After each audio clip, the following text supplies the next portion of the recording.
Hello, welcome to I Teach, I Learn. My name is Aishwarya and I love talking about Montessori as well as children.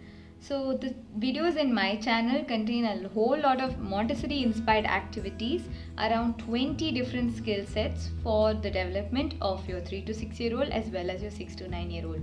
These are all activities that require zero screen time and no more boring worksheets. They can be done at home without giving too much of stress to you as well, because they're with materials that are found all over the house. So stay tuned for Montessori Mondays and Teacher Thursdays to see new videos on my channel, and I'll be addressing other age groups quite soon as well. So let's talk about something very interesting in the primary Montessori environment, also called the Casa di Bambini. We're going to talk about the sensorial materials.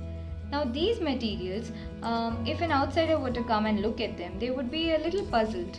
Are 3-year-olds really attracted to cubes which have the same color, which are not colorful and have animals on them?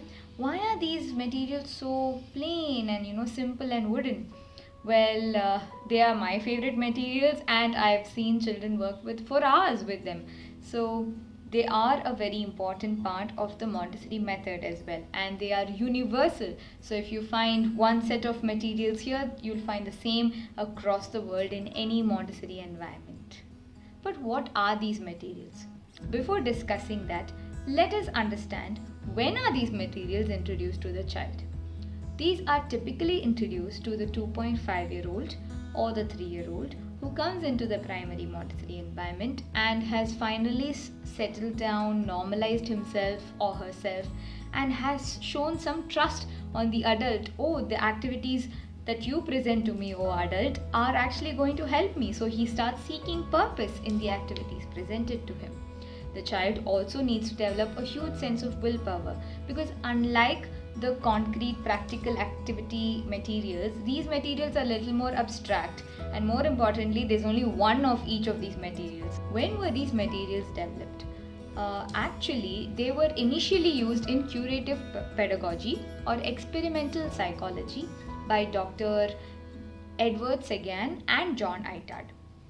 Dr. Maria Montessori, who has worked with these people, she then used it for the development of the child with ideal cognitive skills. She wanted to use these didactic materials, adapt them for the other child's needs, and observe what would they do, what was their spontaneous reaction. This is what she wanted to do. After 22 years of observation and correction and changes, the Montessori method was developed. Finally, let's talk about what are these materials. The child from 0 to 2.5 has absorbed a lot around him through all of his senses: visual sense, olfactory sense, gustatory sense, all those things that he put in his mouth, his acoustic sense when he listens to all that is happening around him, his tactile sense, thermic sense knowing whether it's hot or cold, baric sense knowing whether it's heavy or light, kinesthetic sense knowing how big objects are, stereognostic sense. This is a tricky one where you put your hand in your bag and you're searching for a key and you know that it's a key that you're holding and not something else. That's your stereognostic sense working for you.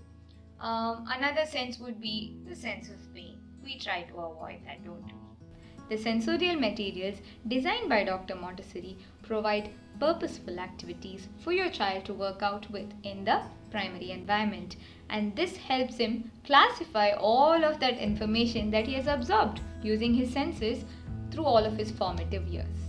We need to understand that the child's senses are developed on their own and are independent of the activities. They're not by any means refined by the activities.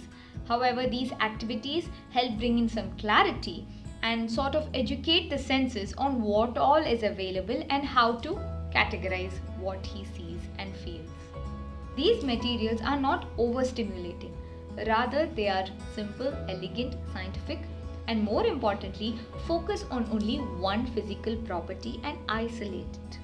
For example, let's take the color tablets. These two tablets are identical in shape, size, texture, and weight. The only thing that identifies them as two unique objects is the color, and this becomes very obvious to the child while working with them. So it's the color which stands out as an important physical activity. When you show the picture of an apple and say this is red, this may not register all that well with the child because they're eating the apple also. So there's a lot of senses that are at work there, not just the color.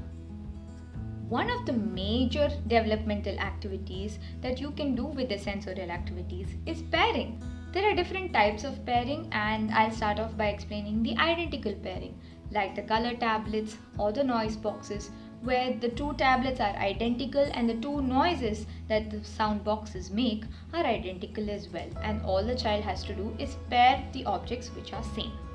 Then you have complementary pairing, which is a type of abstract pairing. Just like a cup of hot chai with hot samosas on a rainy day, that complements each other really well. These cylinders fit exactly into the sockets provided in the cylinder blocks. In fact, this is the first kind of pairing activity that is provided in the primary environment to the child as well. Then you have a little more abstract pairing, which is partial pairing, wherein one part or quality of an object fits or goes together with another part or quality of another object, just like how the geometric solids can be partially paired with the two-dimensional shapes. The activities in this video are all about pairing objects from the comfort of your home with whatever you have in your kitchen, in your bedroom, etc.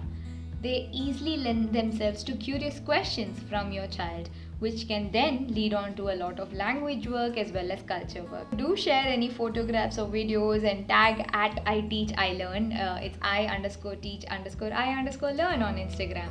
Check out the activities, like, share, subscribe and comment to let me know what you think. Bye.